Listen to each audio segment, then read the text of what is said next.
অত্যাচারী বাদশা, জালিম বাদশা, যার নাম হলো শাদ্দাদ। এই শাদ্দাদের জীবনী কেমন, এর থেকে আমাদের অনেক কিছু শিক্ষণীয় রয়েছে। ক্ষমতা যেমন পেয়েছে, অহংকারী হয়েছে তেমন, পরিণতিও হয়েছে তেমন। যে যেমন কর্ম তেমন তার ভাবনা। শাদ্দাদ ছিল এমন, এই শাদ্দাদ সে পয়গম্বর সালেহ আলাইহিস সালামের জামানায় এই শাদ্দাদ যখন তার মায়ের উদরে দুই দিন 3 দিনের বাচ্চা, তখন ওই বাচ্চা নিয়ে মা সাগর পথে রওনা দেয়। সাগরের মাঝখানে জাহাজ ডুবে যায়, মা পেরেশান পাগলের মতো। দুধের বাচ্চার জন্য মা কাঁদে। পৃথিবীতে সন্তানের জন্য সবচেয়ে বড় আপন হলো মা বাবা। ওই মা আল্লাহর কাছে কাঁদে, কয় মালিক, এত বড় বিপদ থেকে তুমি আমার সন্তানকে বাঁচাও। প্রয়োজনে যদি আমাকে নিতে হয়, আবার আমার জীবনের বদলা নিয়েও আমার সন্তানের জীবন বাঁচাও। ভাইরা বন্ধুরা, মনে রাখবেন, ইউসুফ আলাইহিস সালাম দুনিয়ার মধ্যে যেমন ছিলেন সুন্দর, সুন্দরের দিক দিয়ে অতুলনীয় কিতাবের ভিতরে এসেছে, শাদ্দাদও ছিল এমন খুব সুন্দর। পৃথিবীতে একজন স্মরণীয় সুন্দর মানুষ ছিল শাদ্দাদ। আল্লাহ তার সুন্দর করে বানাইছেন জালেমের দিক দিয়া, আর পয়গম্বরের দিক দিয়ে ছিলেন ইউসুফ নবী সুন্দর। এত সুন্দর ফুটফুটে বাচ্চা, দরদ আর মায়া কার না হয়।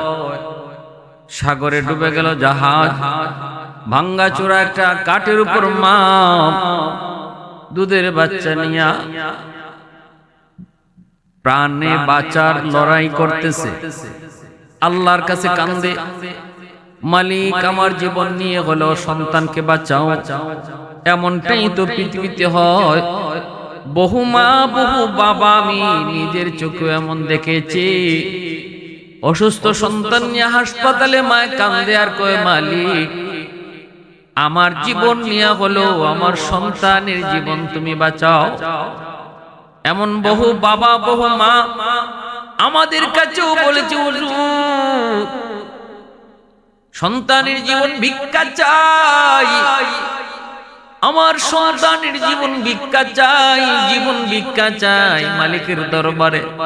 প্রয়োজনে যদি আল্লাহ আমাকে নিতে চাই নিয়ে যাক, তবু আমার সন্তান যেন বাঁচে। পৃথিবীতে এমন দোয়া মা সারা বাপ সারা কেউ করে না রে যুবক, এমন দোয়া মা সারা বাপ সারা কেউ করে না।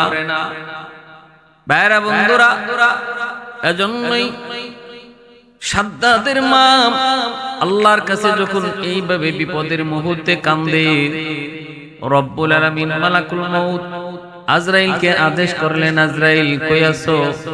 ও মালিক লাব্বাইক, আল্লাহ কই যাও। সাগরে ভাসমান কাঠের উপর সেই মার জান কবজ করো।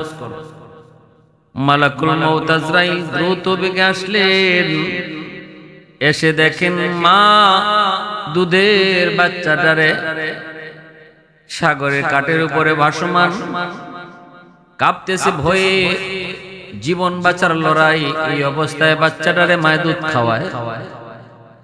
আজরাইল আলাইহিস সালামের দিকে মায়া লাগলো, মালিক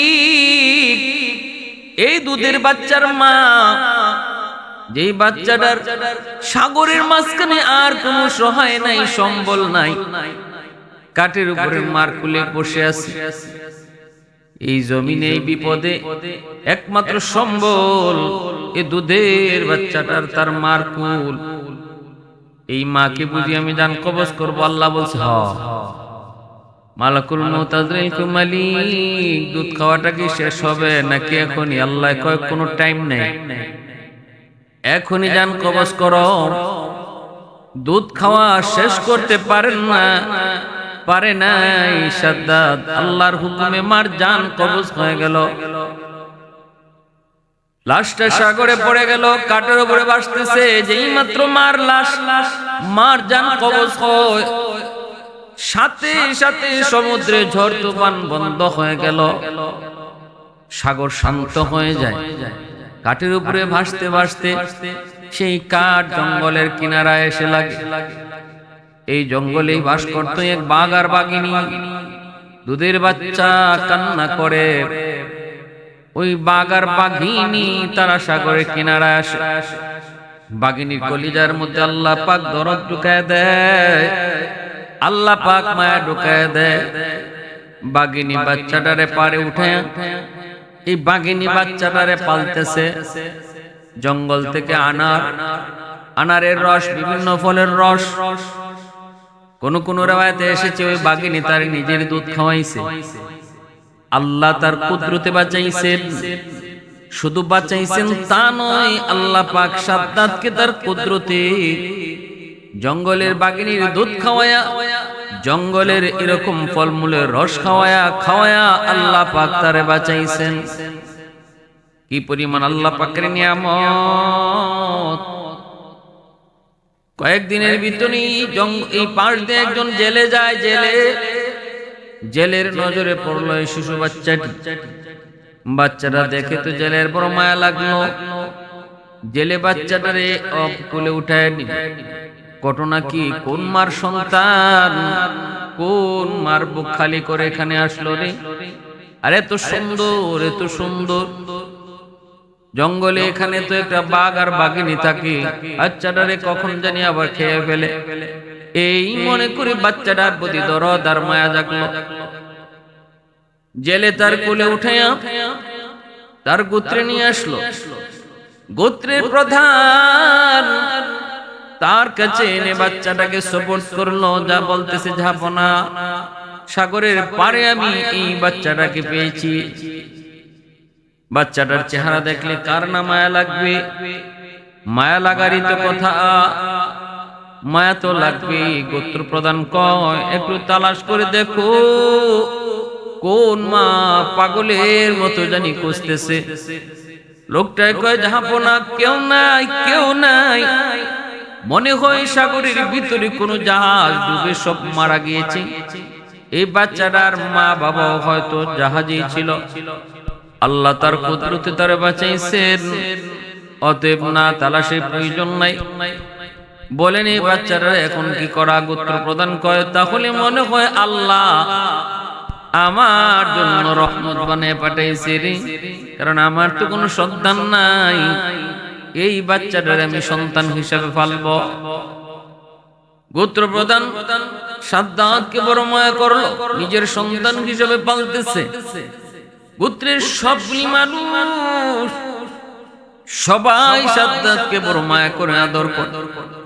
অল্প দিনের ভিতরে অনেকের নজরে পড়লো এই বাচ্চা 10টা বাচ্চার মতো নয়, তার মধ্যে আলাদা কিছু গুণ, আলাদা কিছু বৈশিষ্ট্য। সে অনেক সাহসী, সে অনেক দুর্দান্ত, সে খুব সুন্দর, সুন্দর কথা, সুন্দর হাসি, সবকিছু মিলা জ্ঞানে বুদ্ধিতে সবার নজর কেড়ে নিল। অল্প দিনের ভিতরেই সবার মুখে মুখে সাদ্দাতের সুনাম, সাদ্দাতের প্রশংসা।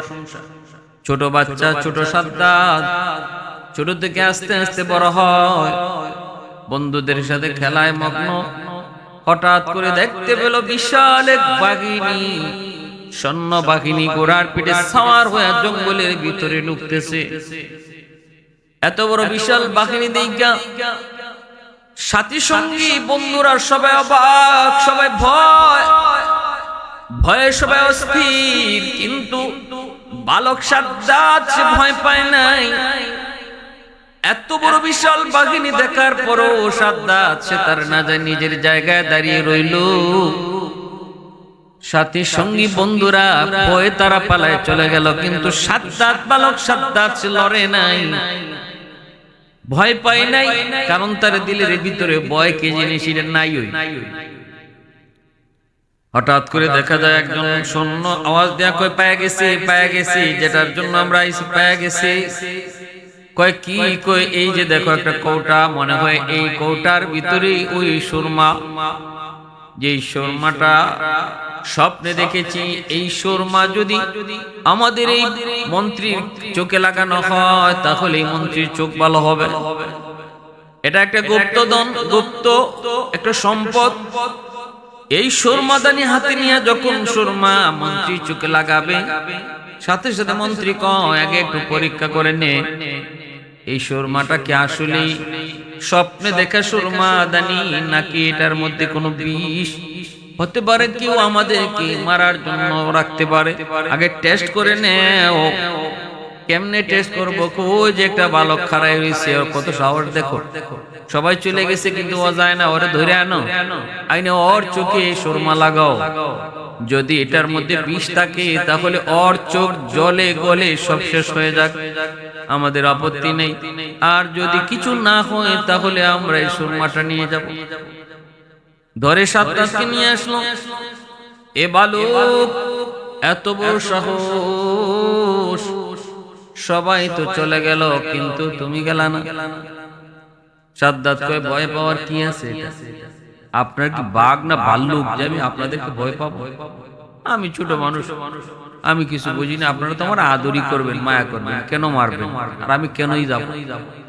সৈন্যরা বুঝে গেছি তো জেনতেন বালক না, তার সাহস যেমন কথাও তেমন সুন্দর। কয় ঠিক আছে বালক, দেখি দেখি কাছে আস। কাছে আসতেই একজনে এই সুরমাদানি হাতে নিয়ে তার চোখে সুরমা লাগাইয়া দিল চট করে। বালক সাদ্দাদের চোখে যেই মাত্র সুরমাদানি লাগায়, এ তো জানতেন কোন সুরমা নয়। এই সুরমা লাগানো মাত্রই বালক সাদ্দাদের চোখের সামনে গুপ্তধন, মাটির নিচের গুপ্তধন সব চোখের সামনে ভেসে উঠল।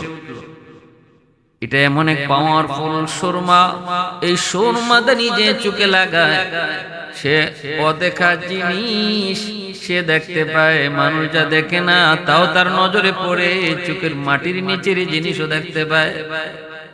সাদ্দাত ছোট্ট বালক বুঝে গেল এ তো আমি পেয়ে গেছি। কিন্তু কেমন বুদ্ধি ছিল বালক সাদ্দাদের, যদি এই মুহূর্তে কয় হায় হায় আমি মাটির নিচের স্বর্ণ দেখি, মাটির নিচের রূপা দেখি, মাটির নিচের খনিজ সম্পদ দেখি, তাহলে তো ওরাই সুরমাদানি আমাকে দিবে না, ওরা তো নিয়ে যাবে। তাহলে এরা তো মনে হয় আমার চোখে লাগায় টেস্ট করেছে, যদি কোনো ক্ষতিকর কিছু হয় তাহলে আমার চোখ যেন নষ্ট হয়, তাদের যেন কিছু না হয়। কিন্তু মূলত এটাই তো সেই সুরমাদানি যেটা খোঁজার জন্য তারা জঙ্গলে এসেছে। আমি কথা বলবো না, যদি বলি তাহলে এটা আমার হাতে আর থাকবে না। যেই মাত্র চোখে লাগায় সাদ্দাত ছোট বালক আওয়াজ দিয়ে তখন বলতেছে হায় হায় তোমরা আমার চোখে কি লাগাইছো? হায় হায় আমার চোখ যাইতেছে, হায় হায় আমার চোখ গলে গেল, হায় আমি অন্ধ হয়ে গেলাম, আমি বাঁচি না, এত যন্ত্রণা এত ব্যথা। হাউমাউ করে কান্নাকাটি শুরু করে দিল বালক সাদ্দাত। সাথে সাথে সৈন্যগুলি কয় তাড়াতাড়ি বাঘ, হায় হায় আমরা এই পোলার চোখ নষ্ট করে ফেলাইছি, তাড়াতাড়ি বাঘ, এটা ওই সুরমাদানি না। সাথে সাথে সবগুলি সৈন্য তারা পালায় চলে গেল। এই দিকে যাওয়ার পর বালক সাদ্দাত ওই সুরমাদানি নিয়ে বাবার কাছে আইসা কয় বাবা জান পেয়ে গেছি, পেয়ে গেছি। কয় কি? কয় সুরমাদানি। কয় বাবা ওই হলো ঘটনা, ওরা চাইছিল কি আর হয়েছে কি? বাবা এই সুরমা চোখে লাগাইলে পরে আমি সব দেখতে পাই। এবার গোত্র প্রধান অবাক, সেও তো খুশি, সবাই খুশি। গোত্র প্রধান বাবা ছেলেকে নিয়ে বলতেছে বাবা তাহলে চলো তোমার চোখে সুরমা লাগায় লাগায় আমরা হাঁটবো, তুমি শুধু কোথায় কি আছে কইবা, আর বাকিটা আমরা উদ্ধার করব। অল্প দিনের ভিতরে এই সাদ্দাদের এই সুরমার উসিলায় অল্প দিনের ভিতরে এই গোত্রের মানুষগুলা তারা সবাই ধনী হয়ে গেল, সম্পদের অভাব নাই, সবার ঘরে ঘরে স্বর্ণ রূপা অলংকার অল্প দিনের ভিতরে প্রাচুর্য দেখা দিল। কিছুদিন পর ওই গোত্র প্রধান সে মারা যায়। কে হবে তাদের সর্দার? তখন এক বাক্যে সবাই বালক সাদ্দাদ তখন বালক নাই, সে তখন যুবক হয়ে গেছে।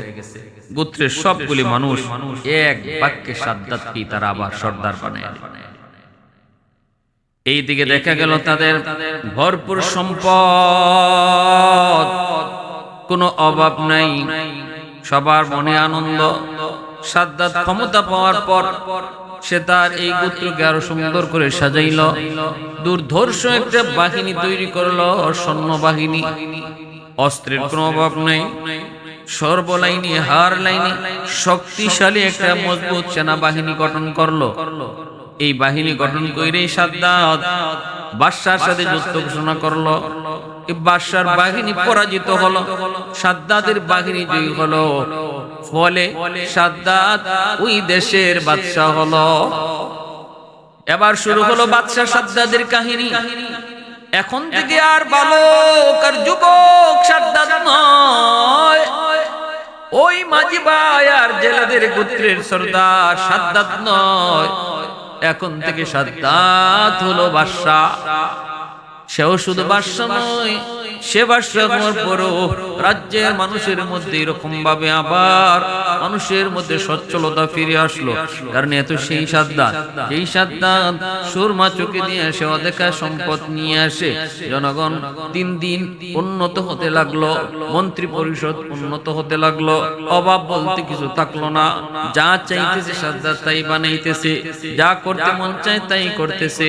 স্বর্ণের অভাব নাই, রূপার অভাব নাই, হীরা মণি মুক্তার কোনো অভাব নাই, দাস দাসের অভাব নাই, সর্বলাইনে শুধু সে যা চায় তাই হয়।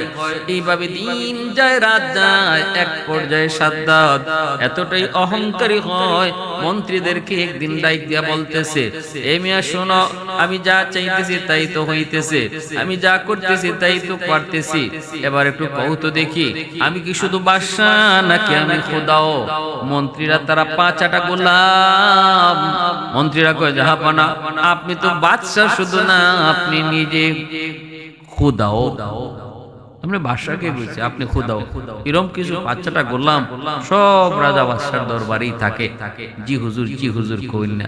বাদশায় খারাপ করুক আর ভালো করুক, বাদশায় মানুষ মারুক আর গুম করুক, বাদশায় খুন করুক আর আসমানে তুলুক, কিছু পাঁচাটা গোলাম যারা বাদশারে, যারা সরকারকে সতর্ক না কইরা শুধু জি হুজুর, জি হুজুর কইয়া বিপদে ফালায়। এটা আমাদের চোখের সামনে। আর যদি এরকম কিছু মানুষ থাকতো যারা সময় বিপদে তারা ভালোটারে ভালো বুঝাইতো, মন্দরে মন্দ বুঝাইতো, তাহলে পরিণাম আর পরিণতি এরকম হতো না। রাতের আধারে ফালায় যাওয়া, খাওয়ানোর টাইম নেই, এই সুযোগ আর ইরম হইতো না। আমরা দেখেছি অতীতের ইতিহাস, যে সকল বাদশারা মুঘল সম্রাটের আমল দেখেন, আজ ভারতবর্ষ শাসন করেছে মুসলমানরা 700-800 বছর। সেখানে আমরা দেখেছি, ইতিহাস দেখেছি, বাদশারা উলামায়ে কেরামকে তারা সম্মান করেছে, উলামায়ে কেরামকে রাজ দরবারে রাখছে, তাদের পরামর্শ নিয়ে চলছে। উলামায়ে কেরাম তারা সত্যকে সত্য বলছে, মিথ্যাকে মিথ্যা বলছে। উলামায়ে কেরাম তারা ভালোকে ভালো কইছে, মন্দকে মন্দ কইছে। উলামায়ে কেরাম কখনো সরকারকে শাসাইছে, কখনো সরকারের প্রশংসা করেছে, যেটা ভালো ভালোটার প্রশংসা করেছে, মন্দটা শাসাইছে। যে বাদশাহী, যে সরকারি উলামায়ে কেরামকে প্রাধান্য দিবে, উলামায়ে কেরামের পরামর্শ নিয়ে চলবে, ভালো মন্দ তাদের পরামর্শ নিবে, তাদেরকে আল্লাহ পাক বিপদ আপদ থেকে হেফাজত করবে। কারণ আলেম উলামার ব্রেইনে আল্লাহ কোন দুনিয়ার জ্ঞান শুধু রাখেন নাই, আসমানি জ্ঞান উলামায়ে কেরামের জেহেনে আল্লাহ রাখছেন। দুনিয়ার এই উকিল ব্যারিস্টার এরা তো দুনিয়ার জ্ঞান লয়ে চলে, কিন্তু উলামায়ে কেরামের ব্রেইনে আল্লাহ পাক দুনিয়ার জ্ঞান এবং আখিরাতের জ্ঞান, দুনিয়ার জ্ঞান এবং আসমানি জ্ঞান, এই দুইও জ্ঞান আল্লাহ আলেমদেরকে দিবেন। এজন্য তারা পরিষ্কার দেখতে পায় কোনটা খারাপ আর কোনটা ভালো। যারা আলেমদের পরামর্শ নেয় তারা বিপদ থেকে বাঁচে। আমার ভাইরা বন্ধুরা, বাদশা সাদ্দাদ মন্ত্রী পরিষদ সভায় বলল, আপনি তো খোদা। এবার নিজের সে খোদা দাবি করবে। তখন পয়গম্বর হুদ আলাইহিস সালামের জমানা শুরু হয়েছে। হুদ আলাইহিস সালাম এই খবর পেয়ে তিনি বাদশার দরবারে হাজির হলেন। হুদ আলাইহিস সালাম তিনিও ছিলেন অনেক বড় একজন বীর বাহাদুর। তিনি যেমন ছিলেন নবী তেমন ছিলেন অনেক বড় একজন বীর সেনাপতি। হুদ আলাইহিস সালামের শক্তিও ছিল অনেক। হুদ আলাইহিস সালামের সামনে এমন 200-300 পুরুষ সেনা সৈন্য ওনার সামনে একা দাঁড়াইতে পারতো না। হুদ আলাইহিস সালাম তার রাজ দরবারের যতগুলি সৈন্য দাঁড়ায় ছিল দুদিকে বাদশাহের দরবারে যাওয়ার আগে তিনি একাই সবগুলারে আঘাত কইরা কোনো অনুমতি ছাড়াই বাদশার দরবারে হাজির হলেন। এবার মন্ত্রী পরিষদ সবাই তো অবাক। একজন দরবেশ এভাবে এসে ঢুকে পড়লো, যে সৈন্যগুলা পাশে দাঁড়ায় ছিল সব মাটিতে পড়ে কাতরাইতেছে। ঘটনা কি এত শক্তি করতে? সবাই তো নীরব।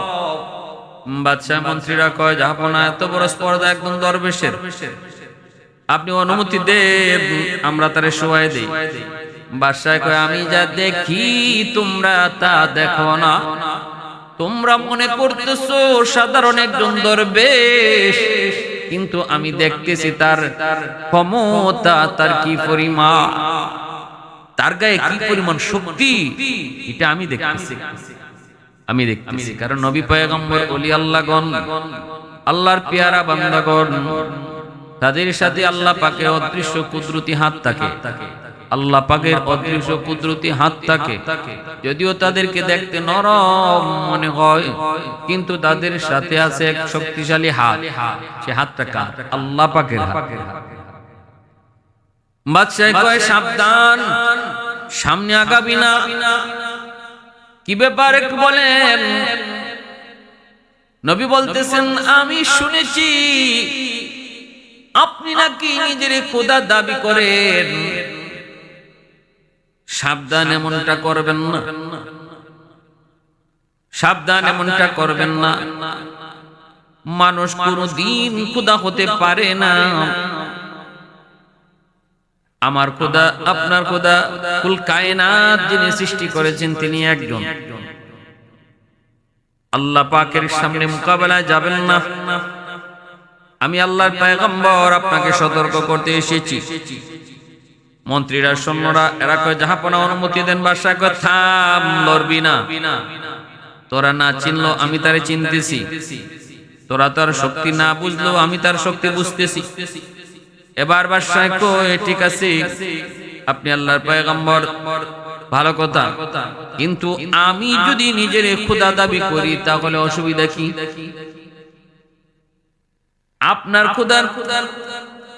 আপনার খোদারে যদি আমি মানি, আমি যদি নিজে খোদা না হই, যদি আপনার খোদারে মানি তাহলে কি হইব, আর না মানলে কি হইব একটু বুঝায় কোন। আল্লাহর পয়গম্বর হুদ আলাইহিস সালাম বলে, যদি তুমি আল্লাহকে আল্লাহ না মানো তাহলে জাহান্নামী, আর যদি তুমি আল্লাহকে আল্লাহ মানো তাহলে আল্লাহ তোমারে জান্নাত দিব। তখন সাদ্দাত কই, আল্লাহ আমারে আল্লাহ মানলে জান্নাত দিবই, জান্নাতটা কি জাত একটু কোন। হুদ আলাইহিস সালাম কয়, জান্নাতের ভিতরে আল্লাহ পাক আপনাকে হুর গিলমান সহ চোখে দেখা যায় দূর পর্যন্ত মহল আপনাকে আল্লাহ দিব, রাজত্ব দিব। জান্নাত ছোটখাটো একটা ঘরের নাম নয় গো, চোখে দেখা পরিমাণ জায়গা লইয়া জান্নাত। সেই জান্নাতটাকে আল্লাহ সাজাইছে মনের মতো করে, স্মরণের ইট বাড়ি, হীরা মণি মুক্তা দিয়া, আর মেশকে আম্বরের দিয়ে আল্লাহ পাক জান্নাতটারে বানাইছে। বিভিন্ন জান্নাতের ভিতরে এরকম লেখ দিয়েছে, দুধের নহর, পানির নহর, মধুর নহর, এরকম নহর দিয়ে দিয়ে আল্লাহ সাজাইছে। বিভিন্ন রকমের ফল ফ্রুটের বাগান রাখছে এই জান্নাতের ভিতরে। হুর গিলমান আল্লাহ রাখছে। ইয়াতুফুনা আলাইহিম বিলদান মুখাল্লাদুন বিআকওয়াবিন ওয়া আবারিকা ওয়া কাসিম মিন মাঈন লা ইউসাদদাউনা আনহা ওয়া লা ইউনজিফুন ওয়া ফাকিহাতুন ওয়া মিন ওয়াফাকিহা। আল্লাহ পাক সূরা ওয়াকিয়া এবং সূরা রহমানের মধ্যে আল্লাহ পাক জান্নাতের বিবরণ পুরোপুরি দিবেন। যে জান্নাতের ভিতরে আল্লাহ পাক ফলমূলের বাগান যেমন দিয়েছে, এরকম লেক আল্লাহ পাক রাখছে। বিভিন্ন পশু পাখি সব কিছুর সমাহার আল্লাহ পাক জান্নাতের ভিতরে রাখছে। এই কথাগুলা যখন আল্লাহর পয়গম্বর হুদ সাদ্দাদের সামনে জান্নাতের বিবরণ তুলে ধরেছেন। তখনই সাদ্দাত কয়, তাহলে আমি যদি এরকম জান্নাত বানাইতে পারি, তাহলে তোমার আল্লাহর বানানো জান্নাতে আমার কেন যেতে হবে? আমি আমার নিজের বানানো এমন জান্নাতে যাব?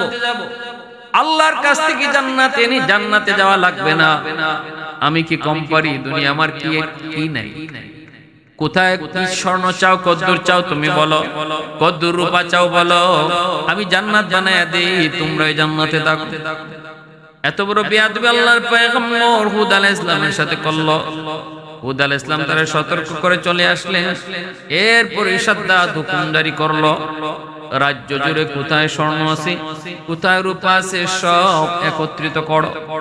সৈন্যরা ঘরে ঘরে তল্লাশি শুরু করলো। আর হুকুম জারি করলো, একটা জায়গা বের করো। তুরস্ক আর্মেনিয়া সহ একটা জায়গা, ৭,০০০ দৈর্ঘ্য আর ৬,০০০ প্রশস্ত একটা জায়গা বের করে ওই জায়গাটাতে জান্নাত বানাইবার, সাদ্দাদের বেহেশত বানাইবার জন্য তারা জায়গা ঠিক করলো। কোথায়? তুরস্ক। ভাইয়েরা, বন্ধুরা, আর সে বলল, আমি ২০০-৩০০ বছর লাগাইয়া আমি জান্নাত বানাবো। আর ২০০-৩০০ বছর ওই সময়ের জন্য কোনো বয়সই না। ভালো করে জানা রাখতে হবে, এটা নূহ আলাইহিস সালামের আগের জমানার ঘটনা। নূহ আলাইহিস সালামের আগের জমানার মানুষগুলা তারা গড় হায়াত ছিল ১৫০ বছর, ১৫০০ বছর, ২০০০ বছর, এটা গড় হায়াত। ১৫০০-২০০০ বয়স পেত একজনে। এই হিসাবে ২০০ বছর, ২৫০ বছর এই খেলাধুলা করতে যেত। ওই যে আমরা হাঁটা শিখতে শিখতে এই ২০০ বছর চলে যেত। এই হিসাবে বাদশা সাদ্দাত দেখো ২00-৩০০ বছর লাগাইয়া আমি এরকম জান্নাত বানাবো। সারা দুনিয়া থেকে এরকম স্বর্ণ, রূপা, হীরা, মণি, মুক্তা একত্রিত কইরা দিনের পর দিন, বছরের পর বছর লাগাইয়া তার মন মুক্ত করছি জান্নাত, সেই বেহেশত সাদ্দাত বানাইলো। হাজারো হাজারো শ্রমিক, যেখানে যেদিকে দেশের পৃথিবীর যেখানে যে শ্রমিক পাওয়া গেছে, শ্রমিক অন্য কাজে লাগাই দিছে তার বাহিনী। সাদ্দাত তার শখের জান্নাত, শখের বেহেশত তৈরি করলো। শখের বেহেশত তৈরি করে এবার সাদ্দাত সে কাজ সবকিছু সমাপ্ত হওয়ার পর তার বাহিনী সেনাপতি যায় বলল, জাহাপনা, আপনার শখের জান্নাত, আপনার শখের বেহেশতের কাজ সমাপ্ত হয়েছে। সমাপ্ত হওয়ার পরে সুন্দর করে সাজানো হয়েছে, রংমহল রাখা হয়েছে, নাচ গানের ব্যবস্থা করা হয়েছে, পৃথিবী থেকে সুন্দরী সুন্দরী নারীদেরকে জমানো করা হয়েছে, ছোট ছোট বালকগুলোকে গুলমান বালায় রাখা হয়েছে। অর্থাৎ হুদ আলাইহিস সালাম জান্নাতের বিবরণ যা দিয়েছিলেন সাদ্দাত তাই তার জান্নাতে রাখছে। আজকে সাদ্দাত তার বিশাল বাহিনী নিয়ে এসে ঢুকবে, পিছনে বিশাল বহর নিয়ে আসে জান্নাতের কাছাকাছি চলে গেল, তার বেহেশতের কাছাকাছি। হঠাৎ করে সাদ্দাত দেখতে পেল তার ঘোড়ার সামনে অপরিচিত একজন মানুষ ঘোড়া আটকায় দিছে। সাদ্দাত ধমক দিয়া বলতেছে, কে তুমি? এ ফকির, এত বড় দুঃসাহস, আমার ঘোড়ার সামনে থেকে সরে পড়ো, আমাকে আটকায় দেওয়ার কে তুমি? তাড়াতাড়ি সরে পড়ো। ফকির বলতেছে, জাহাপনা, ঘোড়ার পিঠ থেকে আপনি নামেন, আপনার সাথে কানে কানে কিছু কথা বলবো।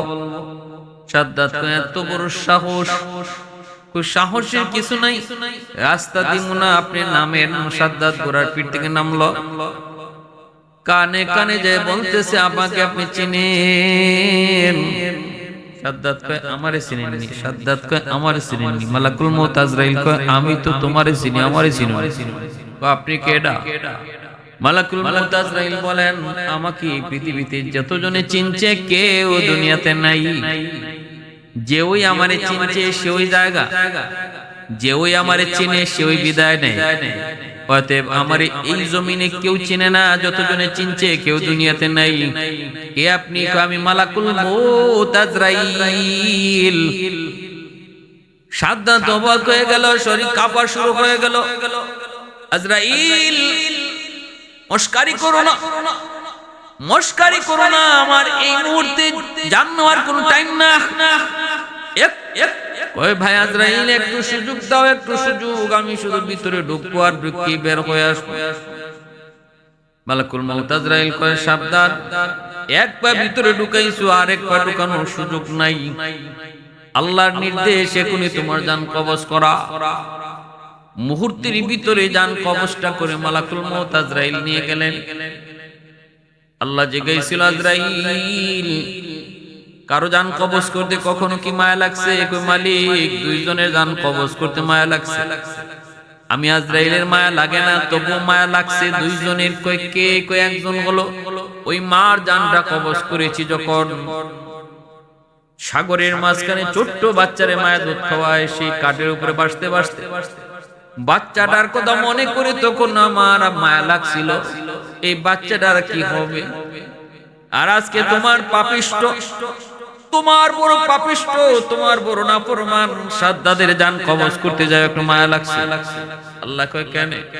কয় এতদিনের শখের জান্নাতটা একটু দেখবো, বেচারা এক পা ঢুকাইছে, তুমি দেখতে সুযোগ দিলা না, এজন্য মায়া লাগছে। আল্লাহ কয় আজরাইল ওই দিনের শিশু, যে শিশুর মায়া লাগছে, শিশুর কারণে তোমার মায়া লাগছিল মহিলার জান কবজ করতে, ওই শিশুই হলো আজকের এই সাদ্দাত। কুলিল্লাহুম্মা মালিকাল মুলকি তুতিল মুলকা মান তাশা ওয়া তানজিউল মুলকা মিম্মান তাশা ওয়া তুইজ্জু মান তাশা ওয়া তুযিল্লু মান তাশা বিয়াদিকাল খায়র ইন্নাকা আলা কুল্লি শাইইন কাদির। সকল ক্ষমতার মালিক কে? আল্লাহ। ইজ্জত দেওয়ার মালিক কে? আল্লাহ। ইজ্জত কেড়ে নেওয়ার মালিক কে? আল্লাহ। ক্ষমতায় বসায় কে? আল্লাহ। ক্ষমতা কেড়ে নেয় কি? আল্লাহ।